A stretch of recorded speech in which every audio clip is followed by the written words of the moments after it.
चलिए आगे अगला क्वेश्चन है, काली मिट्टी का विस्तार पाया जाता है कहाँ कहाँ, मैंने कह रहा काली मिट्टी का विस्तार कौन कौन राज्य में पाया जाता है ना। तो ऑप्शन है महाराष्ट्र, ए में, बी है मध्य प्रदेश, सी है गुजरात और डी है इन सभी में। तो क्या हो जाएगा, सभी में हो जाएगा इसमें आंसर सभी। काली मिट्टी महाराष्ट्र में भी रहता है, गुजरात में भी रहता है और मध्य प्रदेश में भी रहता है। तीनों राज्य में काली मिट्टी को रेगुर मिट्टी भी कहा जाता है, इसे कपासी मिट्टी भी कहा जाता है क्योंकि इसमें कपास की खेती ज्यादा होता है ना।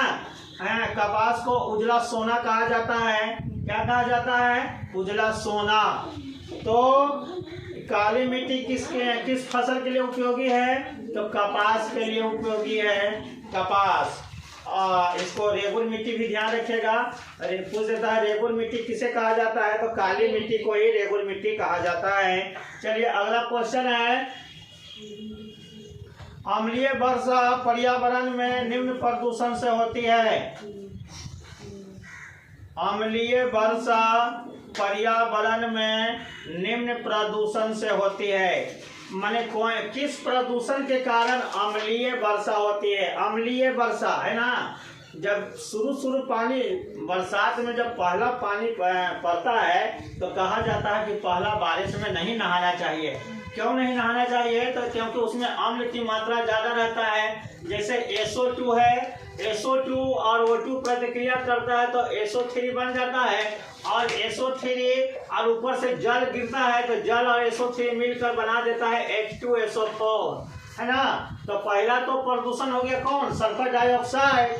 पहला प्रदूषण कौन हो जाएगा, सल्फर डाइऑक्साइड। और दूसरा एक होता है NO2 और H2O जब प्रतिक्रिया करता है तो HNO3 नाइट्रिक ऑक्साइड बना देता है ना, नाइट्रिक एसिड बना देता है, नाइट्रिक एसिड, इसको कहते हैं नाइट्रिक एसिड। ये दोनों क्या है, अम्ल है, ये भी अम्ल है और H2SO4 भी क्या है, अम्ल है। तो इसमें किस प्रदूषण के कारण हुआ, एक SO2 के कारण और एक NO2 के कारण। तो देखो ये ऑप्शन में कौन है, और सल्फर डाइऑक्साइड और नाइट्रोजन ऑक्साइड कौन है, डी में है। तो 20 का आंसर सही हो जाएगा डी, नाइट्रोजन के ऑक्साइड और सल्फर डाइऑक्साइड, है ना। चलिए समझ गए ना कि कैसे होता है अम्ल वर्षा। तो 21 में है, राष्ट्रीय प्रतीकों में सिंहों की संख्या कितनी है। हमारा जो राष्ट्रीय प्रतीक लिया गया है, किसको लिया गया है, अशोक स्तंभ को लिया गया है, अशोक स्तंभ। और ये जो अशोक स्तंभ लिया गया है, ये कहाँ के अशोक स्तंभ को लिया गया है, सारनाथ के स्तंभ, सारनाथ का अशोक स्तंभ लिया गया है, सारनाथ। सारनाथ में कोई भी स्तंभ, जितना भी अशोक का जो स्तंभ होता है वो क्या होता है, एक पत्थर का एक पिलर होता है, एक ही पत्थर का पिलर होता है और पिलर के ऊपर एक चौकी होता है, चौकी वो भी पत्थर का है और पत्थर के ऊपर पशु का चित्र रहता है ना, कोई ना कोई पशु का चित्र होगा।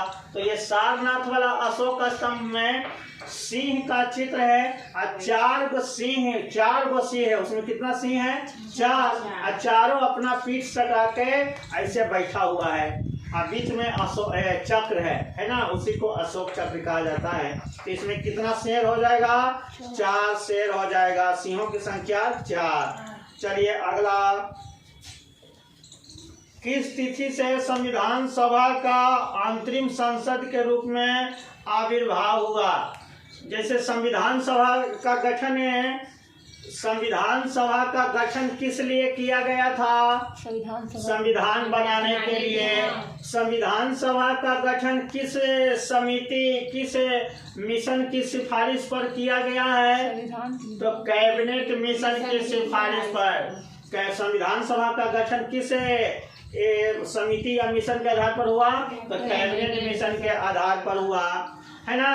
संविधान सभा का पहला बैठक कब हुआ था, 9 दिसंबर 1946 को, और दूसरा बैठक हुआ था 11 दिसंबर 1946 को। ये सब लिखाया हुआ है, सब पढ़ाया हुआ है ना।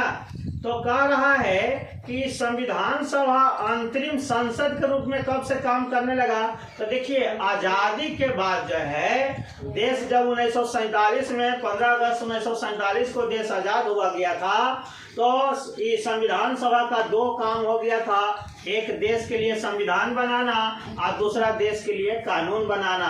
तो जो देश के लिए कानून बनाता है उसको संसद कहते हैं, और चूंकि यह अस्थायी था, अभी अस्थायी सदन नहीं था, इसलिए इसको अंतरिम संसद कहा गया। तो आजादी के बाद 47 के बाद इसका दो काम हो गया था, संविधान भी बनाना और देश के लिए कानून भी बनाना, इसलिए इसको अंतरिम संसद भी कहा जाता है। अंतरिम मतलब अस्थायी, अंतरिम का मतलब होता है अस्थायी संसद। तो देखिए 26 नवंबर 1949 को संविधान सभा के द्वारा संविधान को अंगीकार कर लिया गया था और 26 जनवरी 1950 को संविधान को लागू कर दिया गया था और 24 जनवरी 1950 को संविधान सभा का अंतिम बैठक हुआ था। और इसके बाद जो संविधान सभा रहा वो सिर्फ अंतरिम संसद के रूप में काम किया। संविधान बनाने वाला जो काम था 24 जनवरी 1950 तक ही था, उसके बाद सिर्फ इसका काम हो गया अंतरिम संसद के रूप में। इसका सही आंसर हो जाएगा 24 जनवरी 1950 से, है ना।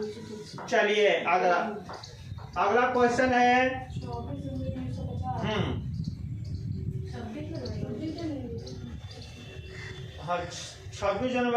24 जनवरी को अंतिम बैठक हुआ था। उसी दिन ये राष्ट्रीय गीत, राष्ट्रीय गान सबको स्वीकार किया गया और उसके बाद राष्ट्रपति का पद, और उसके बाद जो संविधान सभा का काम बच गया सिर्फ संसद के रूप में काम करना, है ना। तो इसका आंसर हो जाएगा 24 जनवरी 1950 न 26 जनवरी 1950 कर दिया, संविधान लागू हो गया उसके बाद से 26 जनवरी 1950 से, है ना। लेकिन इसका अंतिम बैठक संविधान सभा के रूप में हुआ था 24 जनवरी 1950 को। इसका दूसरा बैठक कब हुआ था? 11 दिसंबर। हाँ, चलिए अगला क्वेश्चन है, निम्नलिखित में से कौन सा वित्त आयोग द्वारा की गई प्रत्येक सिफारिश को संसद के प्रत्येक सदन, निम्नलिखित में से कौन वित्त आयोग द्वारा की गई प्रत्येक सिफारिश को संसद के प्रत्येक सदन के समक्ष रखवाता है ना। संसद के समक्ष वित्त आयोग द्वारा दिया गया रिपोर्ट को कौन रखवाता है, तो कौन रखवाएगा? राष्ट्रपति रखवाता है ना। कोई भी आयोग होता है वो अपना रिपोर्ट देगा राष्ट्रपति को, और राष्ट्रपति उसको कहाँ रखवाएगा? संसद में रखता है ना। तो यहाँ हो जाएगा राष्ट्रपति। अच्छा, तो वित्त आयोग का गठन किस अनुच्छेद के तहत होता है? वित्त आयोग का गठन किस अनुच्छेद के अंतर्गत? अनुच्छेद 280, है ना। वित्त आयोग का अभी 15वां वित्त आयोग चल रहा है, जिसका अध्यक्ष कौन है? NK सिंह। 15वां वित्त आयोग का अध्यक्ष NK सिंह। और 16वां वित्त 25 तक रहेगा और उसके बाद 16वां वित्त आयोग चालू हो जाएगा। उसका भी अध्यक्ष चुन लिया गया है ना, लेकिन अभी नाम देखना पड़ेगा। चलिए आगे क्वेश्चन हो गया 23 हो गया, है ना।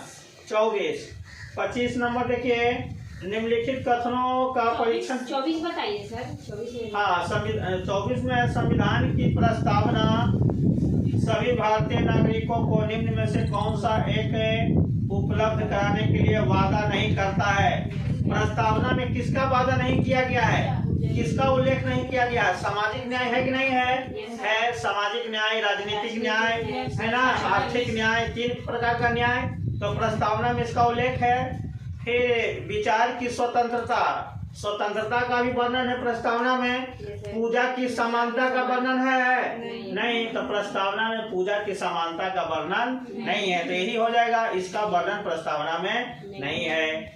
चलो 25 नंबर, निम्नलिखित कथनों का परीक्षण कीजिए, नीचे दिए कूट का सही उत्तर के चुनिए। पहला, संपत्ति का अधिकार अब मूलभूत अधिकार नहीं है, सही है कि गलत है? अब मौलिक अधिकार नहीं ना है, संपत्ति का अधिकार मौलिक अधिकार नहीं है, सही हो जाएगा। दूसरा, राज्यसभा एक धन बिल को रोक सकती है, सही है कि गलत? राज्यसभा धन बिल को कुछ नहीं कर सकती है, धन विधेयक में, है ना। 14 दिन से ज्यादा और रोक ही नहीं सकता है, तीसरा है भारतीय संविधान की प्रस्तावना में 42वां संशोधन द्वारा धर्मनिरपेक्ष समाजवाद और अखंडता जोड़ा गया। सही है कि गलत है? सही है ना। संसद चौथा है संसद के दोनों सदनों में कोई विवाद लोकसभा अध्यक्ष की व्यवस्था द्वारा सुलझाया जा सकता है। नहीं, तो इसमें सही आंसर सही उत्तर चुनना है। तो पहला हो जाएगा संपत्ति का अधिकार मौलिक अधिकार नहीं है ना। और तीसरा हो जाएगा संविधान संशोधन 42वां संविधान संशोधन द्वारा प्रस्तावना में धर्मनिरपेक्ष समाजवाद और अखंडता शब्द को जोड़ा गया। तो 1 और 3 हो जाएगा। किसमें है? बी ऑप्शन में है। चलिए 26 का क्वेश्चन देखिए। राष्ट्रपति शासन घोषित किया जा सकता है। राष्ट्रपति शासन अनुच्छेद 356 किस अनुच्छेद के तहत? 356 के तहत है। तो कब घोषित किया जा सकता है? तो ऑप्शन ए है केंद्रीय मंत्रिमंडल की लिखित सिफारिश पर। सही है। बी है संबंधित राज्य के राज्यपाल की मौखिक अनुशंसा पर। सही है। नहीं, राज्यपाल के लिखित सिफारिश पर राष्ट्रपति इस बात से सहमत हो कि राज्य के शासन संविधान के उपबंधों के अनुसार नहीं चल रहा है। तो कौन हो जाएगा? यही हो जाएगा 26 का सी। लिखित रूप से यहाँ से राज्यपाल देगा राष्ट्रपति को कि इस राज्य में संविधान के अनुसार शासन नहीं चल रहा है, इसलिए यहाँ राष्ट्रपति शासन लगा दिया जाए। तब राष्ट्रपति यहाँ क्या करेगा? राष्ट्रपति शासन लगाएगा, अनुच्छेद 356 को लागू करेगा। तो इसमें 26 का ऑप्शन हो जाएगा सी सही। 27 नंबर में आइए। निम्नलिखित में कौन कौन से विषय जिन पर कम से कम आधे राज्यों के विधानमंडल का समर्थन से ही संवैधानिक संशोधन संभव है? आधे राज्यों के लिए 3 प्रकार से संविधान संशोधन होता है। एक साधारण बहुमत के द्वारा, एक विशेष बहुमत के द्वारा और एक विशेष बहुमत प्लस आधे राज्यों के समर्थन से, है ना। तो विशेष बहुमत और आधे राज्यों के समर्थन से कौन कौन से विषय पर संशोधन किया जाता है? तो वो संघीय विषय होना चाहिए। संघीय का मतलब केंद्र और राज्य दोनों से संबंधित होना चाहिए, है ना। तो देखो वैसा ऑप्शन में कौन है? तो राष्ट्रपति का निर्वाचन संघीय है कि नहीं है? संघीय है, क्योंकि राष्ट्रपति के चुनाव में राज्य भी भाग लेता है और केंद्र भी भाग लेता है, यानी विधानसभा में भी भाग लेता है और संसद भी भाग लेता है। तो ये हो जाएगा। दूसरा, संसद में राज्यों का प्रतिनिधित्व, संसद में राज्यों का प्रतिनिधित्व, है ना। तीसरा, 7वीं अनुसूची में कोई भी सूची। और चौथा है किसी राज्य की विधान परिषद की समाप्ति। तो इसका सही आंसर क्या हो जाएगा? हाँ, तो इसका सही आंसर हो जाएगा राष्ट्रपति का निर्वाचन हो जाएगा और संसद में राज्यों का प्रतिनिधित्व। राज्यसभा जो है ना, राज्यसभा, तो उसमें राज्य का ही प्रतिनिधि होता है, हर राज्य से चुन कर जाता है ना। और 7वीं अनुसूची में 3 सूची है, केंद्रीय सूची, राज्य सूची और समवर्ती सूची। तो ये 3 विषय जो है, इस तीनों में संशोधन के लिए आधे राज्यों का विधानमंडल का समर्थन आवश्यक है ना। चलिए आगे है क्वेश्चन नंबर 28। 28 में कह रहा है ध्यान आकर्षण सूचना के प्रावधान में निम्नलिखित में से किसके क्षेत्र को सीमित किया है? और ध्यान आकर्षण सूचना के प्रावधान में निम्नलिखित में से किसके क्षेत्र को सीमित किया है? अल्पावधि चर्चा, प्रश्नकाल, स्थगन प्रस्ताव या शून्यकाल? कौन काल? अल्पावधि चर्चा। ध्यान आकर्षण सूचना जो है ना, किसी महत्वपूर्ण विषय पर चर्चा के लिए ये ध्यान आकर्षण प्रस्ताव लाया जाता है और उसके महत्वपूर्ण विषयों पर चर्चा किया जाता है। तो इसका सही आंसर हो जाएगा अल्पावधि चर्चा, है ना। 29 में है भारतीय अर्थव्यवस्था में उदारीकरण का अग्रदूत किसको कहा जाता है? उदारीकरण पढ़ाए थे ना, एलपीजी मॉडल। उदारीकरण जिसको एलपीजी मॉडल भी कहा जाता है, लिबरलाइजेशन, पी से प्राइवेटाइजेशन और जी से ग्लोबलाइजेशन, यानी निजीकरण और ये हो गया उदारीकरण, निजीकरण, वैश्वीकरण। तो उदारीकरण का अग्रदूत भारत में किसे कहा जाता है? डॉक्टर बिमल जलान या डॉक्टर मनमोहन सिंह या नरसिम्हा राव या पी चिदम्बरम। किसको? तो यहाँ मनमोहन सिंह हो जाएंगे, है ना। 1991 में भारत में एलपीजी मॉडल को स्वीकार किया गया था। इस समय प्रधानमंत्री थे नरसिम्हा राव। प्रधानमंत्री कौन थे? नरसिंह राव। और वित्त मंत्री थे मनमोहन सिंह, है ना। तो इन्हीं दोनों के प्रयास से भारत में एलपीजी मॉडल यानी उदारीकरण को अपनाया गया था। उदारीकरण को अपनाया गया था। तो इसका सही आंसर क्या हो जाएगा? मनमोहन सिंह। चलिए, और 30 में तो मैथ है, उसको बाद में देखेंगे। 31 है, हाँ 31 को देखिए, क्वेश्चन नंबर 31। नीति आयोग की संरचना से संबंधित सत्य कथनों पर विचार कीजिए। पहला है, गवर्निंग काउंसिल के सदस्य सभी मुख्यमंत्री केंद्र शासित प्रदेश के उपराज्यपाल प्रशासक होते हैं। कह रहा नीति आयोग के संरचना के में कौन सही है? तो कह रहा कि गवर्निंग काउंसिल में मुख्यमंत्री और सभी केंद्र शासित प्रदेश के प्रशासक भाग लेते हैं। तो दूसरा है, नीति आयोग का पदेन सदस्य 7 सदस्यीय मंत्री होते हैं, नहीं 4 सदस्य होता है। तो पहला तो सही हो जाएगा कि गवर्निंग काउंसिल में सभी राज्य के मुख्यमंत्री और सभी संघ शासित प्रदेश के प्रशासक भाग लेते हैं। और दूसरा सही नहीं होगा। तो इसमें केवल क्या हो जाएगा? कौन सही है? तो केवल 1 हो जाएगा, है ना, केवल 1। नीति आयोग का गठन कब हुआ था? 2015 में, है ना। किसके जगह पर नीति आयोग किसके जगह पर लाया गया? योजना आयोग के जगह पर लाया गया। योजना आयोग को हटाकर और उसके जगह पर नीति आयोग लाया गया था 2015 में, है ना। चलिए, अगला क्वेश्चन है 33 में। भारत में बहुराष्ट्रीय कंपनियों को प्रोत्साहन देना, बढ़ावा देना है। किसको बढ़ावा देना है?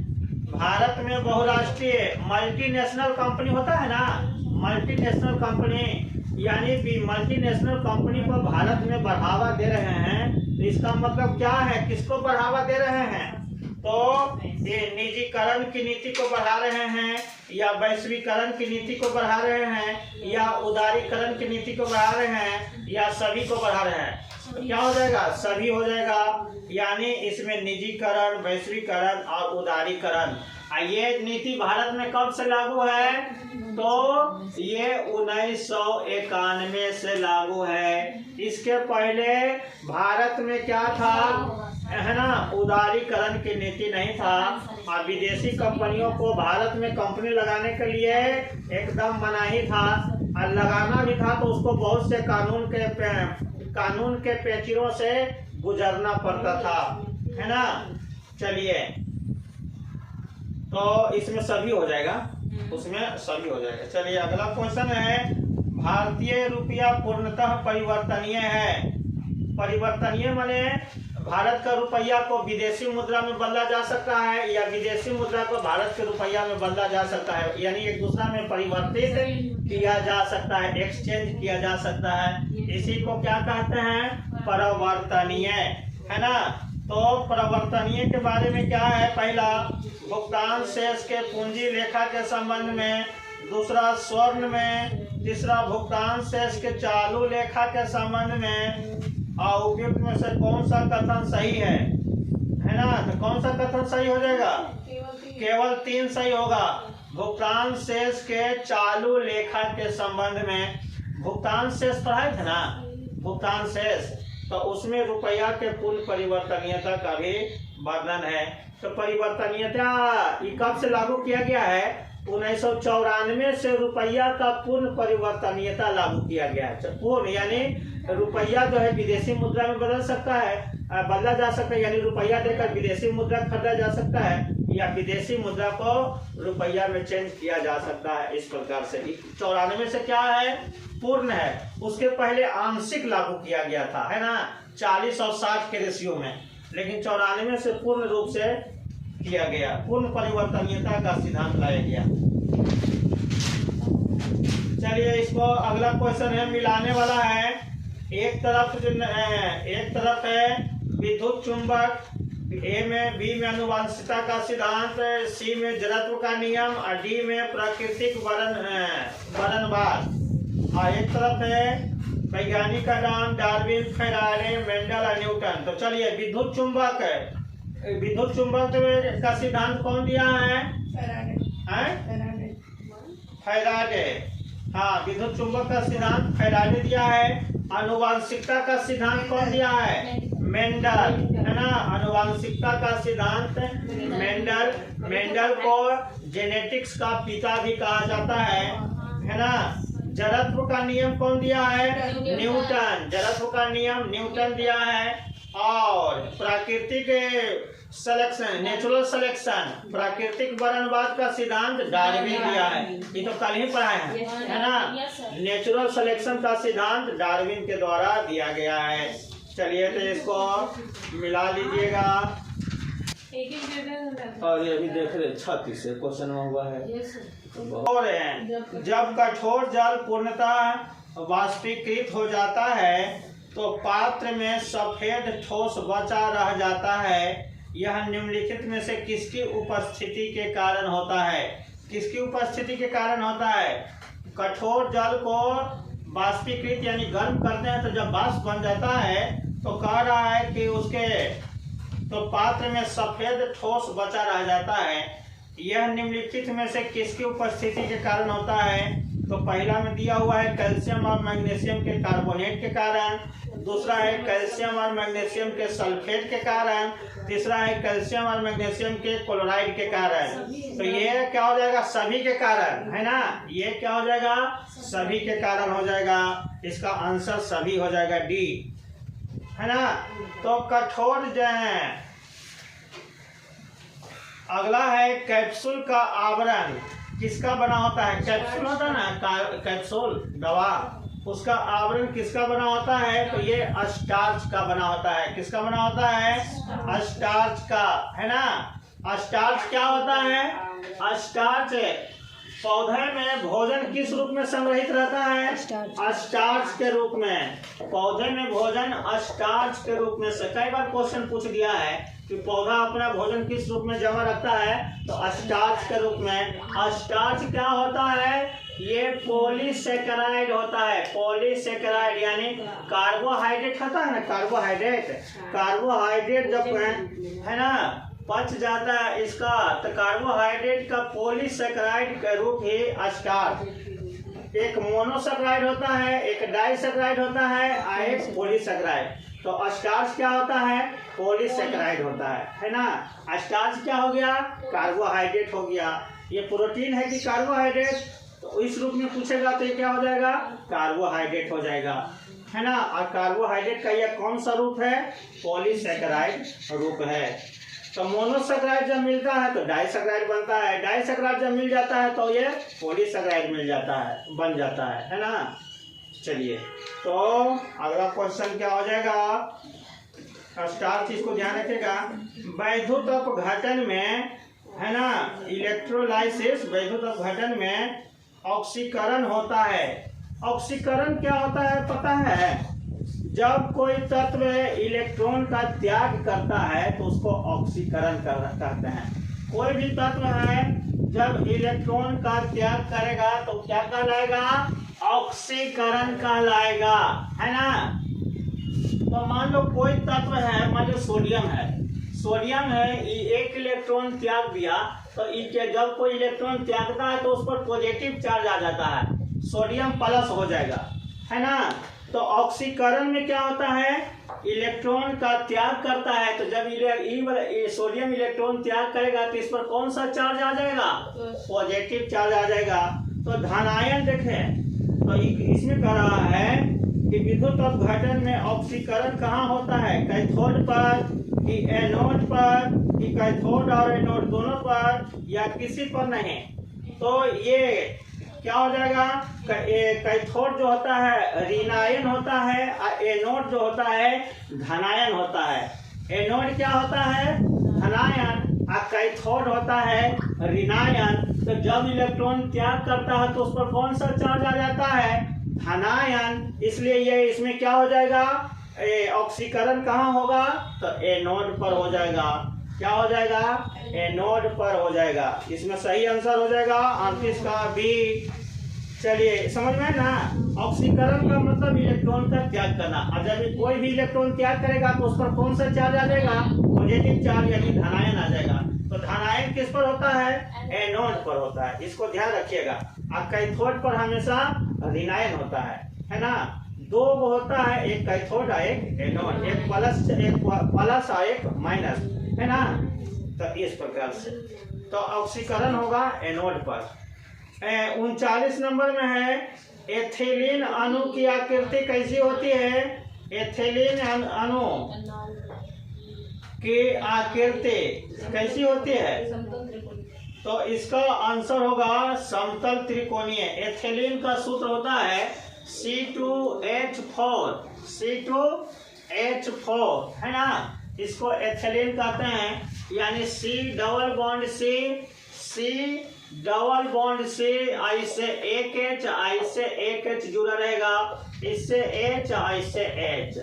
इस तरह से एथिलीन का स्ट्रक्चर बनता है ना।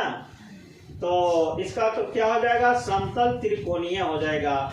इसका आकृति कैसा हो जाएगा? समतल त्रिकोणीय, है ना। एथिलीन को, फलों को पकाने में एथिलीन का प्रयोग किया जाता है। फल को पकाने के लिए किसका प्रयोग? एथिलीन का प्रयोग किया जाता है। चलिए आगे। भारत का पहला रिमोट सेंसिंग सैटेलाइट कहां से छोड़ा गया था? है ना, रिमोट सेंसिंग सैटेलाइट RSS जो होता है, उपग्रह जो होता है ना, है ना, एक रिमोट सेंसिंग सैटेलाइट होता है। तो वो कह रहा कि पहली बार भारत कहाँ से छोड़ा था? तो भारत जो है बैंकानूर से छोड़ा था। कहाँ से छोड़ा था? बैंकानूर से, है ना। इसमें सही आंसर हो जाएगा बैंकानूर। चलिए 41 नंबर देखिए, निम्नलिखित में से कौन सा एक वह प्रोग्राम है जो उच्च स्तर भाषा को मशीन में बदलता है?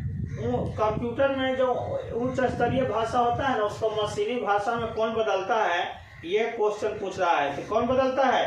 कंपाइलर बदलता है। इसका सही आंसर हो जाएगा कंपाइलर। कंप्यूटर के उच्च स्तरीय भाषा को मशीनी भाषा में कौन बदलता है? तो कंपाइलर बदलता है ना। इसको हिंदी में संकेतक कहते हैं। कंपाइलर को संकेतक, हाँ संकलक, संकलक। चलिए, रडार का प्रयोग किया जाता है। रडार देखिए, कहीं भी हवाई अड्डा पर रडार रहता है। रडार क्या होता है? रेडियो तरंग छोड़ता है। रेडियो तरंग, वो रेडियो तरंग जाएगा हवाई जहाज से टकरा कर और फिर वापस आएगा। इससे पता चलता है कि हवाई जहाज वगैरह, वायुयान जो है कितना ऊंचाई पर है ना। तो क्या होता है? रडार रेडियो तरंग छोड़ता है और इससे क्या होता है? उसकी ऊंचाई पता चलेगा कि कितना ऊंचाई पर उड़ रहा है ना। तो उसी के बारे में क्वेश्चन है। क्या है? रडार का प्रयोग किया जाता है प्रकाश तरंगों द्वारा वस्तुओं का पता लगाने के लिए, ध्वनि तरंगों को परावर्तित करके वस्तुओं का पता लगाने के लिए, या रेडियो तरंगों द्वारा वस्तुओं को उपस्थिति तथा अवस्थिति ज्ञात करने के लिए। यही हो जाएगा 43 का सही आंसर। क्या हो जाएगा? रेडियो तरंगों के द्वारा वस्तु कहाँ है, किस जगह पर है, ये पता करता है। तो रडार क्या है? कौन सा तरंग छोड़ता है? रेडियो तरंग छोड़ता है। और ये रेडियो तरंग जाता है और उस वस्तु से टकरा करके क्या हो जाएगा? पुनः वापस आ जाता है। ऐसे वस्तु का पता चलता है कि वस्तु कितनी ऊंचाई पर है ना। चलिए ध्यान रखिएगा, रडार हमेशा रेडियो तरंग छोड़ता है। कई बार क्वेश्चन पूछ दिया है रडार से, ध्वनि तरंग नहीं, रेडियो तरंग। निम्नलिखित में से कौन सा तत्व मनुष्य में प्राकृतिक रूप से नहीं होता है ना? तांबा, जस्ता, आयोडीन या सीसा। तो कौन हो जाएगा? सीसा। सीसा मनुष्य में प्राकृतिक रूप से नहीं पाया जाता है ना। बाकी सब में थोड़ा थोड़ा मात्रा में आयोडीन की कमी हो जाएगा तो गोइटर बीमारी होता है कि नहीं होता है?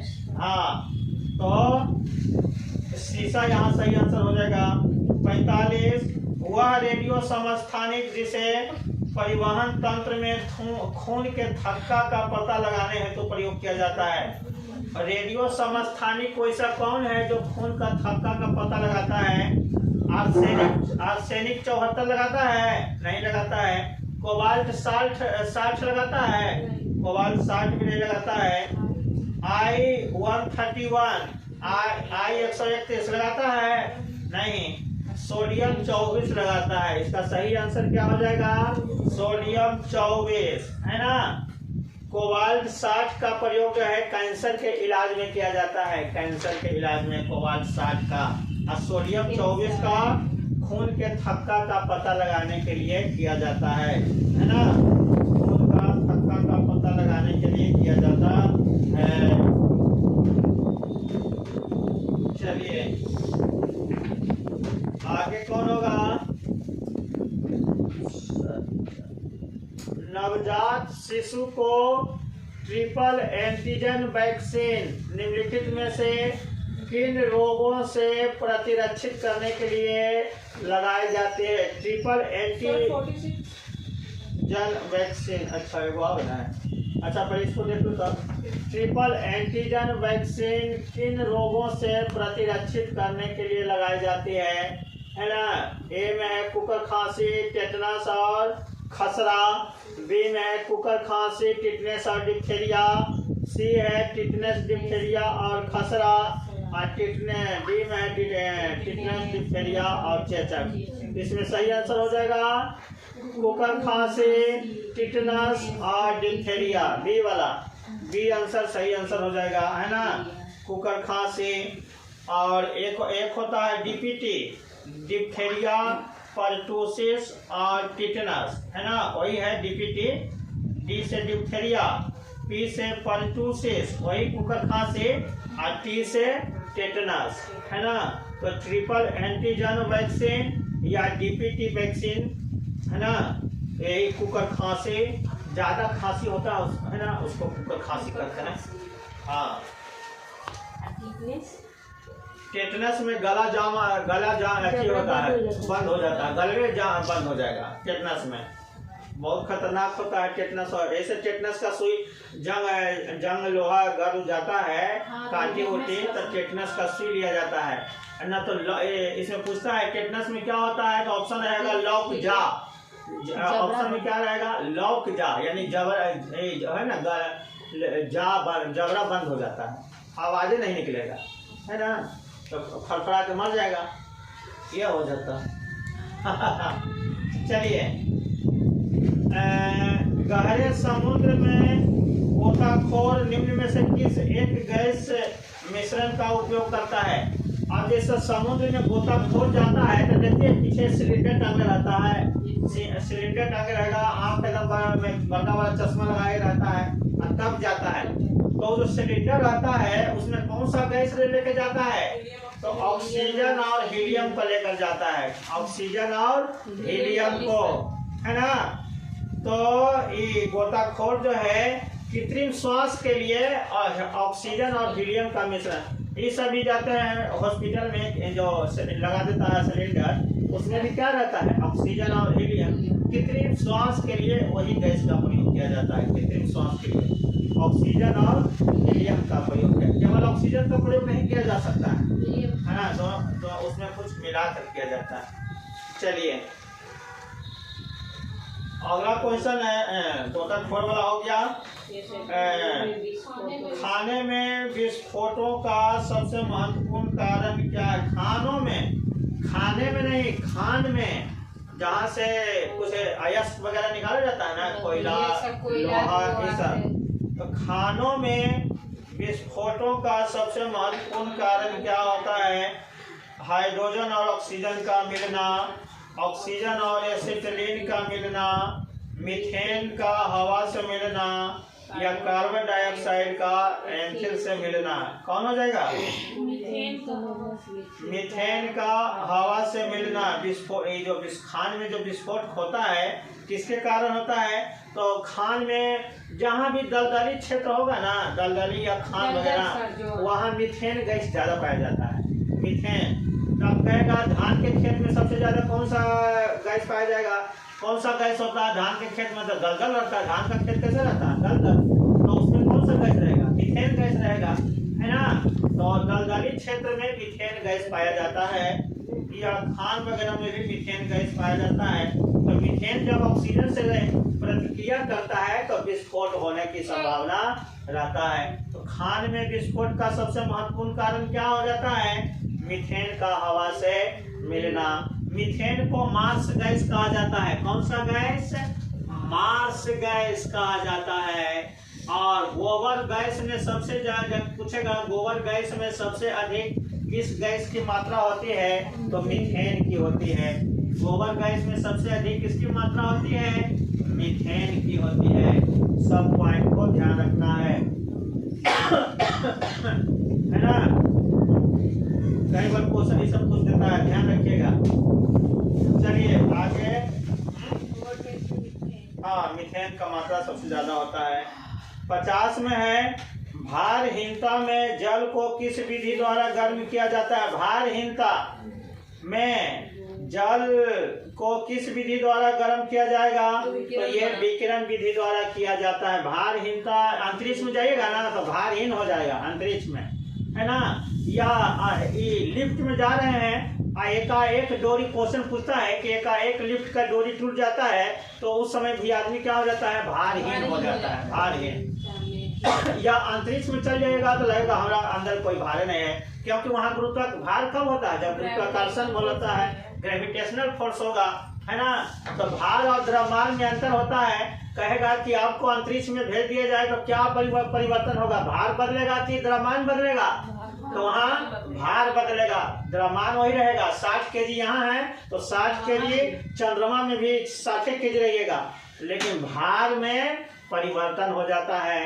और भार किसके कारण होता है? तो गुरुत्वाकर्षण बल के कारण होता है ना, mg के कारण। जो पृथ्वी में गुरुत्वाकर्षण बल जो लगता है ना, उसी को भार कहा जाता है। तो चलिए यहाँ क्या है?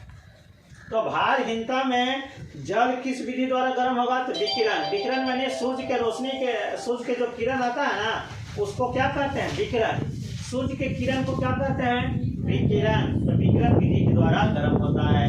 यहाँ से पृथ्वी के से लौट के जो सूर्य का किरण लौटता है उसको क्या कहते हैं? पार्थिव विकिरण, है ना, या भौमिक विकिरण।